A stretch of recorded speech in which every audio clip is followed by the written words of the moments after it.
আসসালামু আলাইকুম বন্ধুরা, আশা করি সবাই ভালো আছেন। বিথি কিচেনে আপনাদেরকে স্বাগত। চলে আসলাম নতুন আরেকটি রেসিপি নিয়ে। আজকে আপনাদেরকে দেখাবো সাজনা দিয়ে রূপচাঁদা মাছের একটা রেসিপি। প্রথমে বসিয়ে দিব চুলায় একটা কড়াই, কড়াইয়ে দিয়ে দিব পরিমাণ মতো তেল, তারপরে দিয়ে দিব পেঁয়াজ কুচি। পেঁয়াজ কুচিটা আমি বাদামি করে ভেজে নিব। তারপর দিয়ে দিব 1 চা চামচ জিরা বাটা, 1 চা চামচ রসুন বাটা, তারপর দিয়ে দিব আধা চামচ হলুদের গুঁড়া আর 1 চা চামচ মরিচের গুঁড়া, আর দিয়ে দিব স্বাদ মতো লবণ, আর সামান্য একটু পানি দিয়ে মশলাটাকে ভালো মতো কষিয়ে নিব। মশলাটা কষানো হয়ে গিয়েছে, এই পর্যায়ে দিয়ে দিব ধুয়ে রাখা মাছ। মাছটা দিয়ে ঢাকনা দিয়ে 10 মিনিট কষিয়ে নিব। চলে আসলাম 10 মিনিট পর, মাছটা কষানো হয়ে গিয়েছে, আমি এখন নামিয়ে নিব। এই পর্যায়ে দিয়ে দিব ধুয়ে রাখা সাজনা আর আলু। আলুগুলো আমি সিদ্ধ করে রাখছিলাম, ভালো করে লাড়া দিয়ে ঢেকে দিব। 5 মিনিটের মতো ভালো মতো কষিয়ে নিব।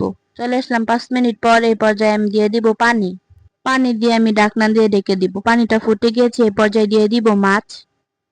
মাছটা দিয়ে দিব কাঁচামরিচ কুচি, আবারও ঢাকনা দিয়ে ঢেকে দিব। এই পর্যায়ে দিয়ে দিব কেটে রাখা ধনেপাতা। তরকারি রান্নাটা হয়ে গিয়েছে, দেখতে পাচ্ছেন কতটা সুন্দর ও লোভনীয় হয়েছে। আমার রান্নাটা যদি ভালো লাগে তাহলে আমার চ্যানেলটা সাবস্ক্রাইব করবেন। যারা ফেসবুক থেকে দেখছেন তারা ফলো দিয়ে যাবেন। দেখা হবে পরবর্তী ভিডিওতে, সেই পর্যন্ত সবাই ভালো থাকবেন, সুস্থ থাকবেন। আল্লাহ হাফেজ।